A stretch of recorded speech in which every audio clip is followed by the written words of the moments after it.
माँ तू सबसे प्यारी है, माँ तू जग में न्यारी है। माँ तू सबसे प्यारी है, माँ तू जग में न्यारी है। अपने आंचल में रखना, अपने आंचल में रखना। हमें वरदानों से भरना। माँ तू सबसे प्यारी है, माँ तू जग में न्यारी है। माँ तू सबसे प्यारी है, माँ तू जग में न्यारी है। Mr. Rajan Samuel, a great missionary in Hindi heartland, first class with distinction.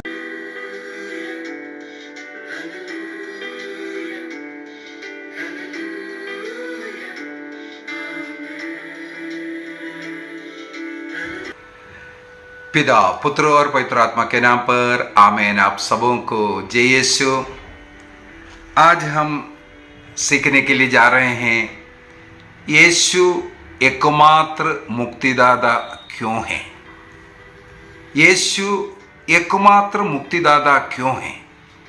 अन्य लोगों के द्वारा, अन्य भगवानों के द्वारा मुक्ति क्यों नहीं मिल सकती। कई लोग ये सिखाते हैं कि ईश्वर की ओर सभी धर्म हमें लेकर के जाता है, सभी धर्म ईश्वर की ओर हमें लेकर के जाता है करके। सभी धर्म यदि ईश्वर की ओर लेकर के जाता है, क्या वो एक ईश्वर एक ही है या अलग अलग ईश्वर की ओर लेकर के जा रहा है। और कुछ लोग ये भी कहते हैं मार्ग अलग है, रास्ता अलग है। अगर दिल्ली जाना है तो कलकत्ता से जा सकता है, इलाहाबाद से जा सकता है, झांसी से जा सकता है। इस प्रकार दिल्ली पहुंचने का अनेकों मार्ग है। उसी प्रकार ईश्वर की ओर जाने का भिन्न भिन्न मार्ग है। वो है अनेकों धर्म, अनेकों विश्वास। ये सब हमें ईश्वर की ओर लेकर के जाता है करके सिखाते हैं। लेकिन पवित्र बाइबल एक बात साफ साफ सिखाते हैं कि ये जो शिक्षा दे रहा है, अनेकों मार्ग, अनेकों रिलीजन, अनेकों विश्वास, अनेकों कर्म कांड के द्वारा हम मुक्ति प्राप्त कर सकता है, ये गलत है करके बाइबल सिखाते हैं। पवित्र बाइबल के अंदर प्रेरित चरित्र अध्याय 4 वाक्य 12 में हमारे कलीसिया का पहला पोप के द्वारा एक घोषणा किया। कहाँ घोषणा किया?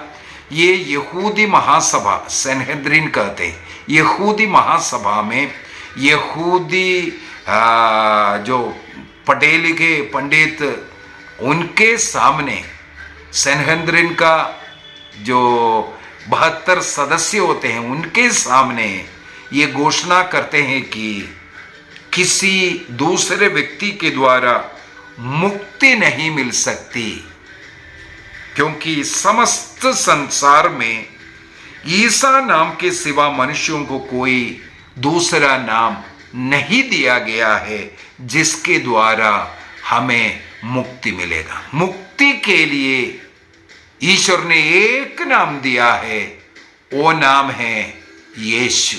आज के क्लास में यीशु के द्वारा ही केवल मुक्ति मिल सकता है। अन्य किसी के द्वारा मनुष्य को मुक्ति संभव नहीं है। इसका कारण आज हम सीखेंगे।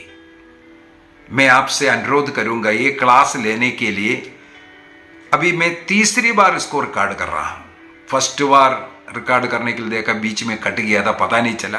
कुछ समय के बाद मैंने देखा तो ये नहीं चल रहा है। इसके बाद फिर से मैंने चालू किया। पूरा पौना घंटे का मैंने क्लास लिया, पूरा वर्णन करते हुए सब कुछ एक बार मैंने क्लास ले लिया। इसके बाद मैंने उसको देखा है तो जैसे फोटो है वो आगे बढ़ा ही नहीं है। शायद मैंने फोटो का बटन को प्रेस किया था, पूरा क्लास ले लिया। अब मुझे पता चला इसका मतलब शैतान नहीं चाह रहा है मेरा ये क्लास अच्छी तरह लें और लोग उसको देखें और लोगों का विश्वास बढ़े। आपसे इसलिए अनुरोध है, अभी आपको प्रेरणा मिलेगा। इस क्लास को अभी हम कई बार सुन चुका है, हमें मालूम है यीशु के द्वारा है। आप नहीं सुनने का, नहीं देखने का, है ना। कई लोग बोलते हैं ब्रदर जी 10 मिनट में क्लास खत्म करो, संभव नहीं है। यही एक बात आपको अगर समझाना है, मैंने पिछला क्लास करीब 45 मिनट लिया था, तब वो पूरा हुआ था, लेकिन वो रिकॉर्ड ही नहीं हुआ था। अभी पुनः मैं प्रयास कर रहा हूँ, मेरा विश्वास है ये रिकॉर्ड हो रहा है, और बीच बीच में स्टॉप कर करके मुझे चेक भी करना पड़ेगा मेरे विचार में। तो प्रभु हमें सहायता दे, पवित्र आत्मा हमारी रक्षा करे, सब स्वर्गदूत हमारे साथ रहें, ताकि इस बात को आज हम अच्छी तरह समझ ले। मनुष्य का एक ही लक्ष्य है, मनुष्य का जीवन का एक ही लक्ष्य है। यदि हम पढ़ लिख रहा है, प्रार्थना कर रहा है, या स्कूल जा रहा है, नौकरी कर रहा है, विवाह कर रहा है, बच्चा पैदा कर रहा है, उनका देखभाल कर रहा है, जो मेहनत कर रहा है, जो कुछ हम इस संसार में कर रहा है, उसके पीछे मुख्य उद्देश्य है हमें अंत में मुक्ति मिलना चाहिए।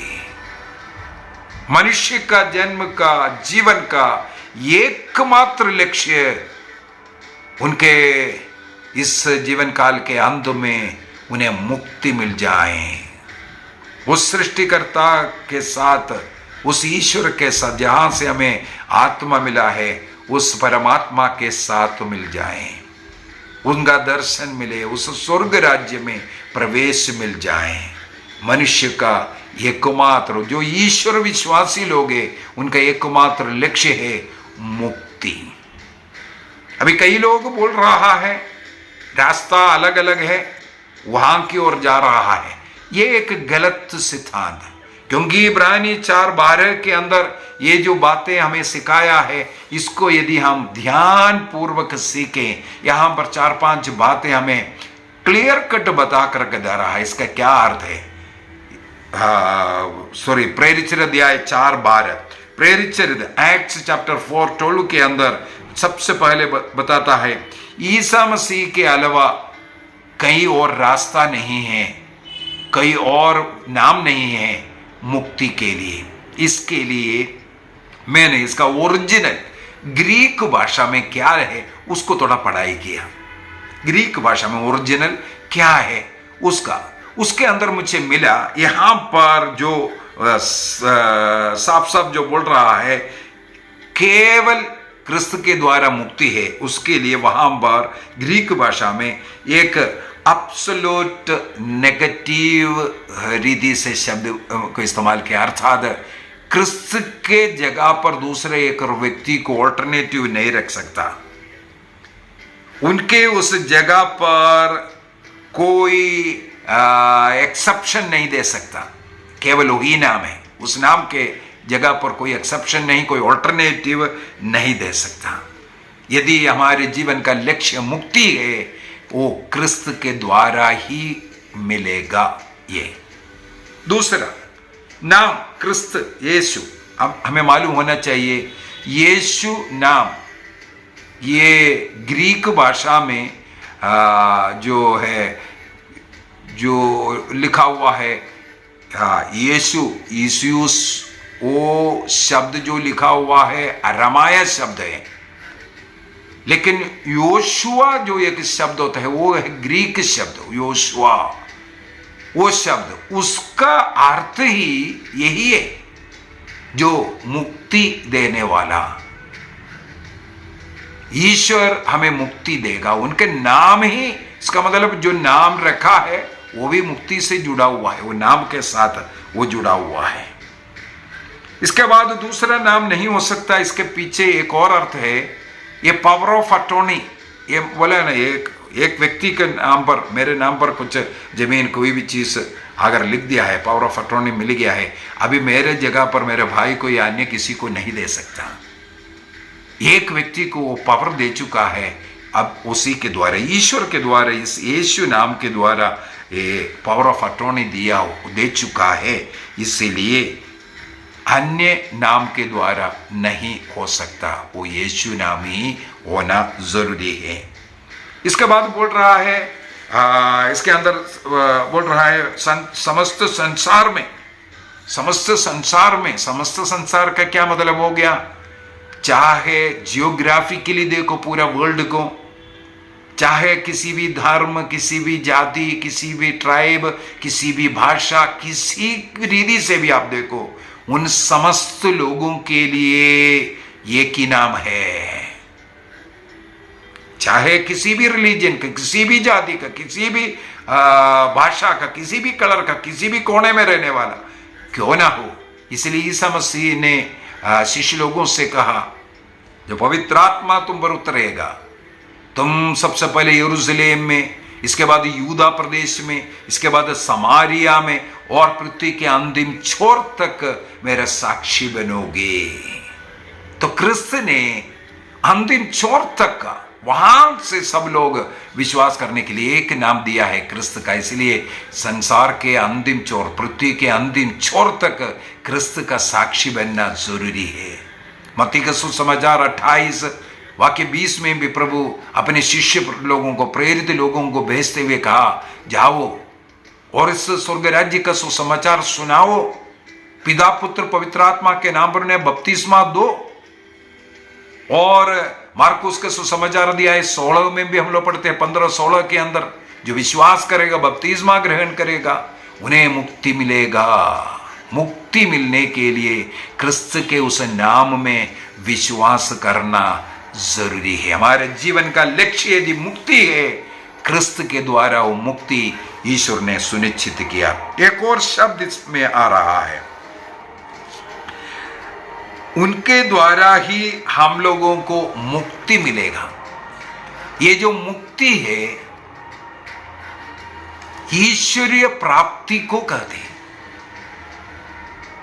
उस मुक्ति जिस स्थिति में हम लोग था, हमारी आत्मा ईश्वर से आए, ईश्वर ने हमारे शरीर में एक आत्मा रखा और उस आत्मा, उस परमात्मा के पास लौटना, वो केवल उस रास्ता क्रिस्त है। यदि बोल रहा है कई मार्ग है, इसका मतलब क्रिस्त का वो शिक्षा गलत है। कई लोग बोलता है कई रास्ता है या कई धर्म के द्वारा उस ईश्वर की ओर इशारा है। अगर ऐसा है तो ईसा मसीह को ये क्यों बोलना पड़ा, मैं ही मार्ग हूं। योहन का सुसमाचार अध्याय 14 वाक्य 6 के अंदर प्रभु कहते हैं, मैं ही मार्ग हूं। और अध्याय 10 में बोलते हैं, मैं द्वार हूं, मैं ही द्वार हूं। वाक्य 9 और 11 साफ साफ प्रभु बोल करके दे रहा है। इसका मतलब क्रिस्त के द्वारा ही हमें मुक्ति मिल सकते हैं। अगर ऐसा है तो प्रभु ईसा मसीह प्रेरित अध्याय 1 वाक्य 8 में, पवित्र आत्मा की शक्ति सामर्थ्य ग्रहण कर तुम्हें पृथ्वी के कोण अंतिम छोर तक जा करके मेरे साक्षी बनना, ये बोल करके नहीं भेजते, क्योंकि वहां पर भी किसी न किसी धर्म के द्वारा मार्ग दिखा रहे हैं, तो वो नहीं संभव है। इसी वजह से क्रिस्त ने ये बोल करके भेजा है, क्योंकि सत्य बात, सत्य मार्ग, सत्य और जीवन एक क्रिस्त होने के कारण एक ही रास्ता वो है, वही होने के कारण। मान लो 2 और 2 4 है, अगर 2 और 2 को 5 सिखाए या 3 सिखाए, वो सही नहीं हो सकता। जो सही है उसकी शिक्षा क्रिस्त ने दिया, क्योंकि मार्ग, सत्य और जीवन वो है, उसके द्वारा वो जीवन, वो सत्य मिल रहा है। अगर पानी के लिए हम लोगों को मालूम है H2O लिखा जाता है, H2O, उसके लिए H3O लिखने से वो पानी नहीं बन सकता, या C2O लिखने से पानी नहीं मिल सकता। अगर H2O वो पानी है तो उसी को ही लिखना पड़ता है। तो क्रिस्त ने वो रास्ता बता कर दिया, मैं स्वयं वो रास्ता है करके। अगली बात है, ये ईश्वर का प्लान है, ये मेरा और आपका, किसी धर्म गुरुओं का या किसी ने जो धर्म शुरू कर दिया या एक अच्छा जीवन जी करके एक मार्ग बता कर दे रहा है, वो ईश्वर की ओर मार्ग बताने वाला उसका नहीं है।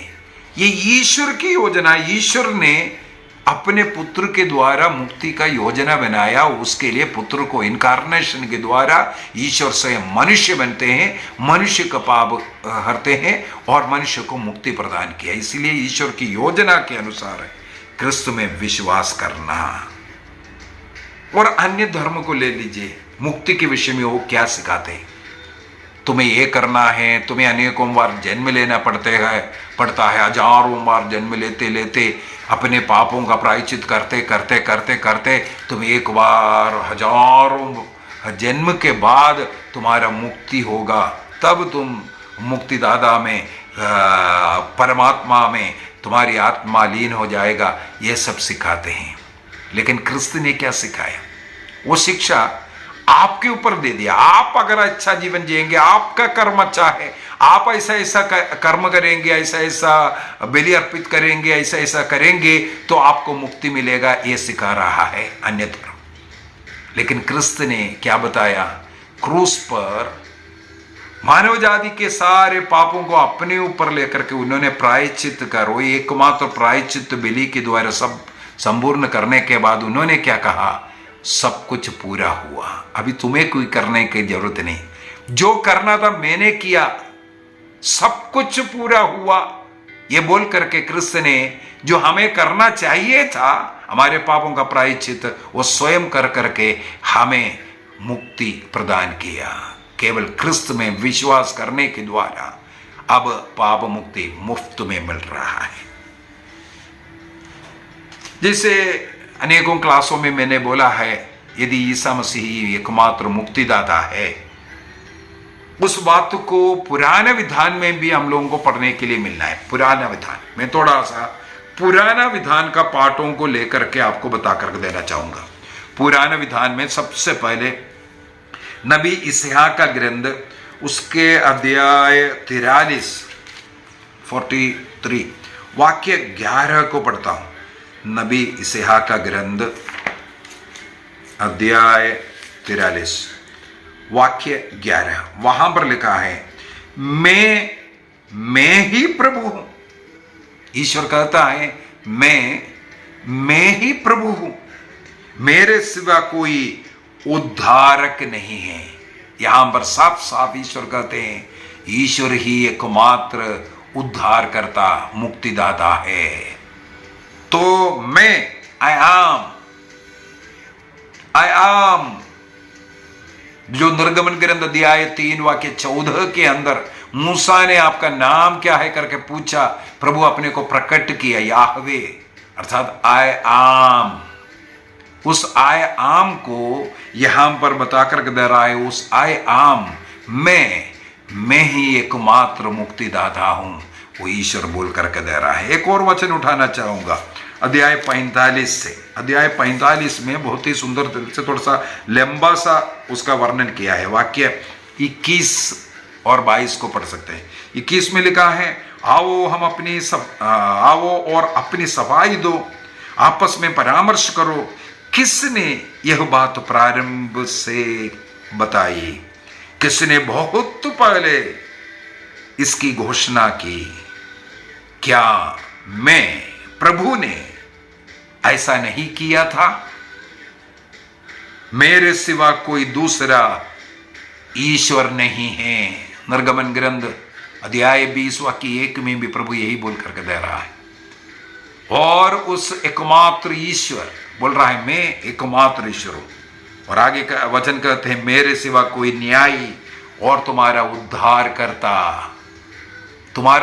करता मुक्तिदाता मेरे सिवा कोई और नहीं है। इसका मतलब ईश्वर स्वयं बोल रहा है, मैं तुम्हारा उद्धार करता हूं। होशिया का ग्रंथ अध्याय 13 वाक्य 4 में अनेकों जगहों पर पुराने विधान में इसका मतलब है, ईश्वर स्वयं कहते हैं, मैं ही उद्धार करता हूं। उस उद्धार करता मनुष्य का उद्धार करने के लिए पुराना विधान में कहते हैं, वो मनुष्य बन करके आएगा। उस उद्धार करता मनुष्य को उद्धार करने के लिए मनुष्य बनकर के आए। इसी आका ही ग्रंथ में अध्याय 7 वाक्य 14 के अंदर कन्या गर्भवती है, इसका मतलब कन्या गर्भवती होकर के जो उद्धारकर्ता का जन्म लेने के विषय में, और इसहां का ग्रंथ अध्याय 9 वाक्य 4 के अंदर उनके जन्म के विषय में वर्णन कर रखा है। और यिर्मयाह का ग्रंथ, नबी यिर्मयाह का ग्रंथ अध्याय 23 वाक्य 5 और 6 में, यिर्मयाह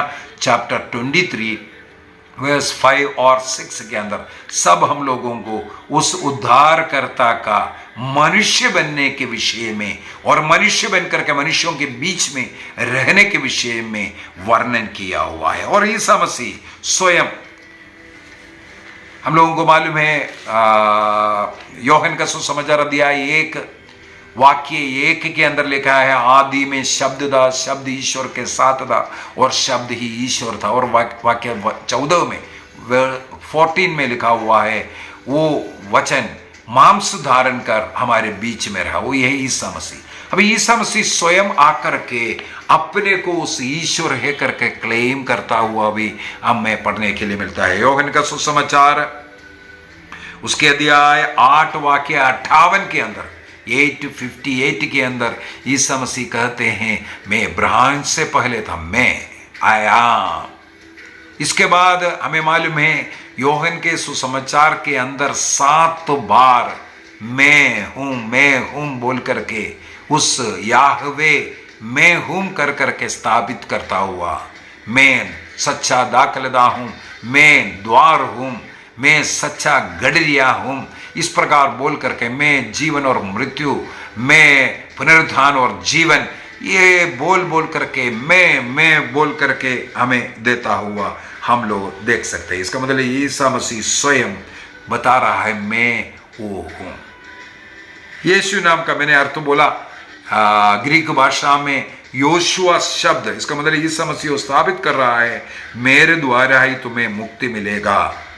योशुआ उस ग्रीक शब्द में याहवे इज साल्वेशन या द लॉर्ड सेव्स, यहोवा ही हमारा मुक्ति है, या यहोवा के द्वारा, क्रिस्त के द्वारा हमें मुक्ति मिलता है। इसका मतलब उनका नाम स्वयं ये हमें बता करके दे रहा है। वो ना फिलिपियों का पत्र अध्याय 2 के अंदर संत पौलुस फिलिपियों का पत्र अध्याय 2 वाक्य 9 से 11 तक पढ़ेंगे, सब नामों में उस नाम को ईश्वर ने श्रेष्ठ बना कर रखा। वो नाम है क्रिस्त का नाम, याहवे का नाम। उस नाम के द्वारा प्रेरित चरित्र अध्याय 3 वाक्य 5 से आगे हम लोग पढ़ सकते हैं, उस जन्म से जो चल नहीं सकता था लंगड़ा व्यक्ति 40 वर्षों से भीख मांग करके पड़ा है। 40 वर्ष उस उम्र है। उस समय पर पेतरुस से और यूहन्ना से वो भीख मांग रहा है। तो पेतरुस वहां कहते हैं, मेरे पास ना चांदी है ना सोना है, लेकिन मेरे पास जो है वो मैं तुम्हें देता हूं। पेतरुस ने उस लंगड़े व्यक्ति को क्या दिया? मंदिर के द्वार पर दिया, यरूशलेम मंदिर के द्वार पर। उन्होंने कहा ईसा नाजरी के नाम पर उठो और चलो। क्या नाम दिया?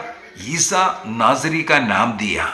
यीशु क्रिस्त का नाम जब उस लंगड़े व्यक्ति को दिया, 40 साल उम्र का उस लंगड़ा व्यक्ति यीशु के नाम पर उठा चला। यीशु के नाम पर अपदूत शिष्य लोगों के पैरों के नीचे आए, अपदूत निकलता हुआ, रोगियों की चंगाइयां होता हुआ, मृतकों को जिलाता हुआ हम लोग पवित्र बाइबल में देखते हैं। एक नाम यीशु नाम के द्वारा। इसका मतलब यीशु नाम मुक्ति का नाम है। प्रेरित लोग स्वयं अपने जीवन में दिखाया। यही पहला पोप पेतरुस सनहेद्रिन में यहूदी महासभा में खड़े होकर के इसलिए चिल्ला करके बोला, अभी क्यों केवल यीशु के नाम ही मुक्ति है? क्यों? उसका मैं 4 कारण आपको बोलकर दूंगा। यही मुख्य बात। अन्य किसी भगवान किसी रास्ता नहीं है, अन्य कोई मार्ग नहीं। यदि एक मार्ग है वो क्रिस्त का मार्ग है, यीशु के मार्ग है। यीशु के नाम से ही यह मुक्ति मिल सकता है। इसका पीछे का कारण 4 कारण। सबसे पहला कारण, यीशु पूर्ण रूप से ईश्वर है। यीशु पूर्ण रूप से ईश्वर, यीशु ने स्वयं कहा, और बाइबल भी हमें साक्षी देता है। योहन का सुसमाचार अध्याय 1 वाक्य 1 में 14 में हम लोगों ने मनन चिंतन किया। आदि में शब्द था, शब्द ईश्वर के साथ था, और शब्द देह धारण कर मनुष्य बन करके हमारे बीच में रहने वाला वो ईसा मसीह। और वो मसीह ने बार बार कहा, आई एम, मैं हूं याहवे, और वही कार्य किया जो ईश्वर कर सकता है। उदाहरण के लिए मार्कुस का सुसमाचार अध्याय 2 में पाप क्षमा करते हुए तब फरीसी लोग, शास्त्री लोग बोलने लगे, ये तो ईश्वर निंदा का पाप कर रहा है, क्योंकि पाप क्षमा केवल ईश्वर कर सकता है। वाक्य 10 में प्रभु बोल करके दे रहा है, तुम जान लो कि मानव पुत्र को पाप क्षमा करने का अधिकार है, अर्थात वो ईश्वर है। ईश्वर को ही पाप क्षमा करने का अधिकार है। वो कार्य करते हुए बोला, मैं वो ईश्वर हूं। और प्रभु ने साफ साफ बोला, जिसने मुझे देखा पिता को देखा है।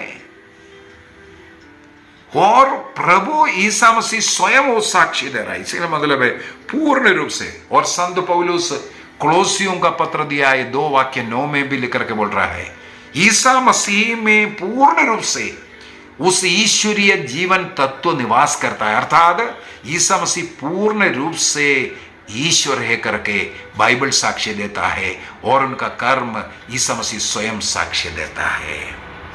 दूसरी बात, ईसा मसीह पूर्ण रूप से मनुष्य भी है। ईसा मसीह पूर्ण रूप से मनुष्य। इब्रानियों का पत्र उसके अध्याय 2 वाक्य 14 से लेकर के अगर पढ़ेंगे वहां पर हमें मिलेगा। इब्रानियों का पत्र के अंदर साफ साफ बोल रहा है, वो हमारे जैसे बलहीन, कमजोर, दुख दर्द सहने वाला, लेकिन पाप को छोड़ करके अन्य सभी बातों में हमारे समान था। हमारे समान बनकर सारे मानव जाति के पापों को अपने ऊपर उठाया, क्योंकि मनुष्य ने पाप किया, मनुष्य को अपना पाप का प्रायश्चित करना। लेकिन हम पाप के कारण, हमारा रक्त कलंकित होने के कारण हम उसका पूर्ण प्रायश्चित नहीं कर सकता। इसीलिए निष्पापी, कोई कलंक जिसमें नहीं है, ऐसा व्यक्ति ईश्वर स्वयं मनुष्य, पूर्ण रूप से मनुष्य बन करके, हम जैसे बन करके, हम मानव जाति के सबों के पापों को अपने ऊपर ले करके उसके लिए प्रायश्चित किया और कहा, अब सब पूरा हुआ, अब तुम्हें कुछ करना नहीं है, अब केवल तुम्हें मसीह में विश्वास करना। इसलिए पूर्ण रूप से वो मनुष्य है, पूर्ण रूप से ईश्वर है। इसलिए ईसा मसीह ही हमारे पापों को हर करके हमें मुक्ति दे सकता है। तीसरा पॉइंट बहुत ही सुंदर अगला पॉइंट भी है।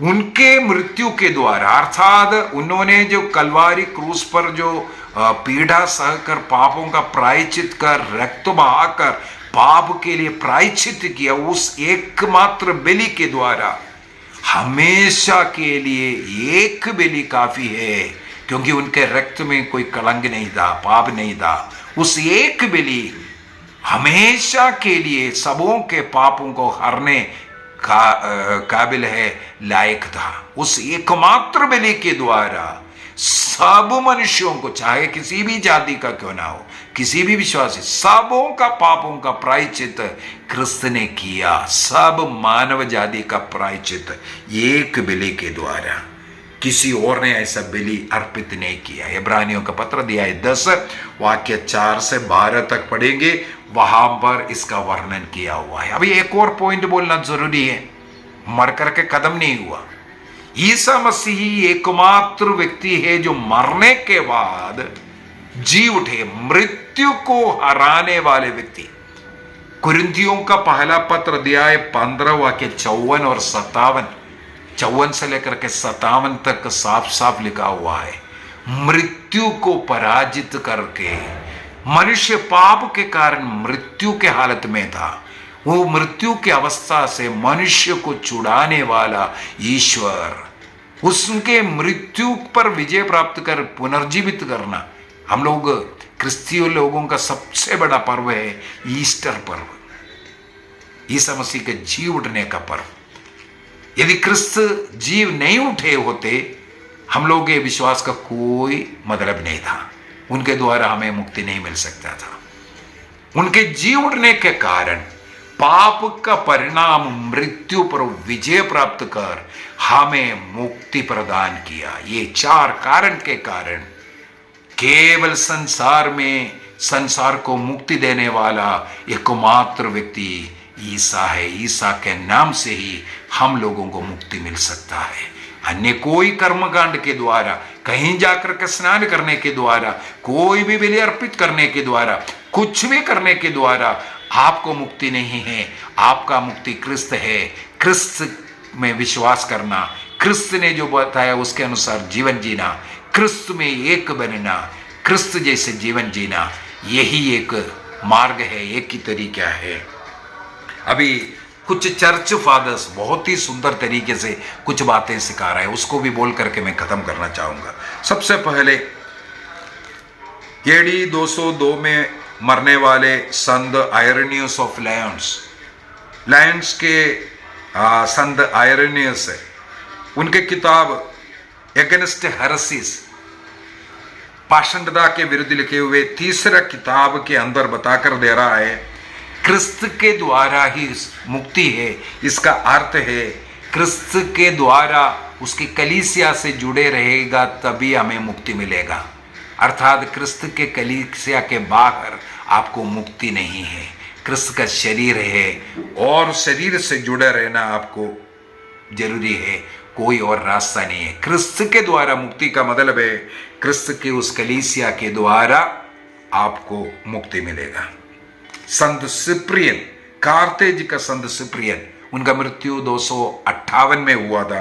वो लिखते हैं कि यदि आप उस पिता के द्वारा मुक्ति प्राप्त, पिता में, उस परमात्मा में एक होने के लिए, वो मुक्ति प्राप्त करने के लिए चाहता है, उस पिता के साथ जुड़ने के लिए आप सबसे पहले मां के साथ जुड़ना है। मां में रह करके, अर्थात कलीसिया में रह करके ही आपको मुक्ति मिल सकता है। 254 में मृत्यु होने वाले ओरिजिन अपने होमिलीस में लिखते हैं कि कोई अपने को धोखा ना दे। जो क्रिस्त के शरीर रूपी कलीसिया से कट करके अलग, अपना अपना कलीसिया बनकर के, इस कलीसिया से अलग होकर के आप लोगों को मुक्ति नहीं मिल सकता। No one is saved. जो उसके कलीसिया से कटने के बाद, है ना, कलीसिया से कटने के बाद किसी को मुक्ति नहीं मिला है, नहीं मिलेगा, ये बताकर दे, क्योंकि वो क्रिस्त, वो शरीर, वो घर में रहना। संत अगस्तिन कैसरिया के लोगों को शिक्षा देते हुए कहते हैं क्रिस्त के द्वारा मुक्ति का मतलब है आज उनके शरीर से जुड़े रहना, अर्थात शरीर है चर्च, ये जुड़े रहना जरूरी है, तब आपको मुक्ति है। कई लोग बोलते हैं ना चर्च में नहीं जाना, चर्च नहीं, चर्च ये पोप ऐसा सिखाते हैं, वैसे सिखाते हैं। देखो आदिम काल के चर्च फादर्स ये साफ साफ सिखा रहा है क्रिस्त के द्वारा मुक्ति का मतलब है क्रिस्त का शरीर से, कलीसिया से जुड़े रह करके मिलेगा। केवल उनके शरीर से जुड़े रहने से अन्य रास्ता, अन्य विश्वास या अन्य थियोलॉजी, फिलोसफी के द्वारा आपको मुक्ति नहीं मिलेगा। आपको उस कलीसिया से जुड़े रहना जरूरी है। क्रिस्त ने जो कलीसिया स्थापित किया, अभी बहुत ही सुंदर तरीके से संत अतनसियुस ऑफ अलेक्जेंड्रिया का पाट्रियार्क संत अतनसियुस कहते हैं ईश्वर हमारा रूप धारण किया, मनुष्य बना, क्योंकि वह हम मनुष्यों को उनके समान बनाने के लिए, उनका रूप में लेके जाने के लिए ईश्वर मनुष्य का रूप धारण किया, ताकि मनुष्य को ईश्वर का रूप देने के लिए। बहुत ही सुंदर। तब हमें उस क्रिस्त, उस शरीर से जुड़े रहना पड़ता है। यदि उसने हमारे जैसे बनने के लिए देखा, तो हमें उसके जैसे बनने के लिए उनके उस शरीर में जुड़े रहना है। ऐसा बहुत लिखा हुआ है। तो क्रिस्त में विश्वास करना, क्रिस्त के द्वारा मुक्ति, ये विश्वास करना है। और क्रिस्त का शरीर कलीसिया, उस दुल्हन, उससे जुड़े रहना बहुत ही जरूरी है। उस प्रकार हम लोग वो क्रिस्त तक, उस ईश्वर तक, वो मुक्ति तक पहुंच जाएगा। प्रभु हम सबों को आशीष दे, कृपा दे, पिता, पुत्र और पवित्र आत्मा के नाम पर आमीन। आप सबों को जय यीशु।